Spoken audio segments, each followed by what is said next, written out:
India दुनिया का सबसे बड़ा डेमोक्रेटिक कंट्री है।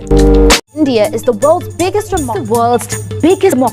Biggest exercise in democracy. India is the world's largest democracy. But today, its largest home is India. हर 5 साल के बाद इलेक्शन होता है जिसमें अगले 5 सालों के लिए सरकार चुने जाते हैं। वोटिंग के लिए हर जगह पोलिंग स्टेशन सेटअप की जाती है। दुनिया के सबसे बड़े कंट्रीज में से एक और सबसे अधिक पॉपुलेशन वाले देश में यह आसान काम नहीं है। इंडिया को वेस्ट में ग्रामीण रीजन, साउथ में कोस्टल सिटीज, ईस्ट में जंगल और बीच की हर एक जगह वोटर तक पहुंचना होता है और पोलिंग स्टेशन हर एक 2 किलोमीटर के अंदर होना चाहिए। ये मैटर नहीं करता है कि आप देश के किस कोने में रहते हैं। चलिए इस वीडियो में जानने की कोशिश करते हैं कि दुनिया का सबसे बड़ा इलेक्शन काम कैसे करता है। हर एक इलेक्शन में गवर्नमेंट ऑफिसर्स और सिक्योरिटी फोर्स होते हैं जो ईवीएम को इंडिया के हर एक कोने तक पहुंचाते हैं। यह इंस्ट्रूमेंट जो इंडिया के वोट को रजिस्टर करता है यह पूरे इलेक्शन प्रोसेस का हार्ट होता है। 2019 में इंडिया के पास 90 करोड़ एलिजिबल वोटर्स थे और इनके लिए 23 लाख वोटिंग मशीन्स था।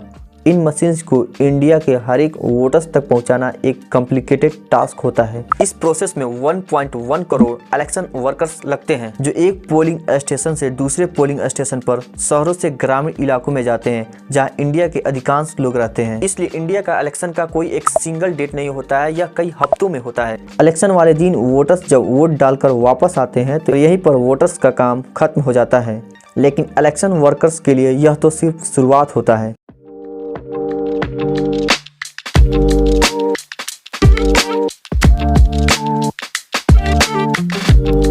इंडिया के लोग वोट कर सके इसके लिए उन तक पहुंचना होता है। उन तक पहुंचने के लिए अलग अलग तरह की ट्रांसपोर्टेशन की ज़रूरत पड़ती है।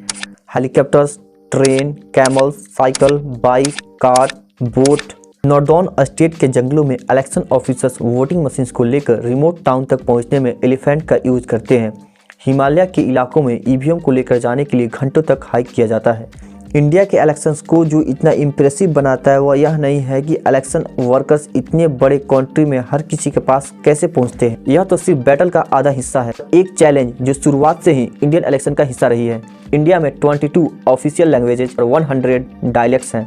1947 जब भारत आज़ाद हुआ उस समय 12% लोग ही पढ़ना लिखना जानते थे। लैंग्वेज की परवाह किए बिना पूरे इंडिया के लोग कॉन्फिडेंस के साथ वोट कर पाए। इसके लिए इलेक्शन कमीशन ने पॉलिटिकल पार्टीज का सिंबल तैयार कराई जैसे कि लोटस, हैंड, एलिफेंट। 1947 से लिटरेसी रेट इंडिया की काफ़ी हद तक बढ़ा है, लेकिन अभी भी 75% लोग ही पढ़ लिख सकते हैं। यह सिंबल आज भी बहुतों के लिए यूजफुल है। कुछ साल बीतने के बाद इलेक्शन कमीशन के सामने एक बहुत बड़ा प्रॉब्लम खड़ा हो गया, बूथ कैप्चरिंग और इलेक्शन में धांधली। इन सभी प्रॉब्लम से छुटकारे के लिए इलेक्शन कमीशन ने 1990s में ईवीएम को इंट्रोड्यूस किया और सिक्योरिटी फोर्स को भी बढ़ाया गया। 2019 में इलेक्शन में सबसे ज़्यादा वोटर्स पार्टिसिपेट किए थे। ये पहली बार था जब पुरुषों से ज़्यादा महिलाओं ने वोट की थी। इंडिया का इलेक्शन दुनिया का सबसे बड़ा इलेक्शन है। बढ़ती हुई आबादी के साथ इंडिया का इलेक्शन और कॉम्प्लिकेटेड और बड़ा होता जा रहा है।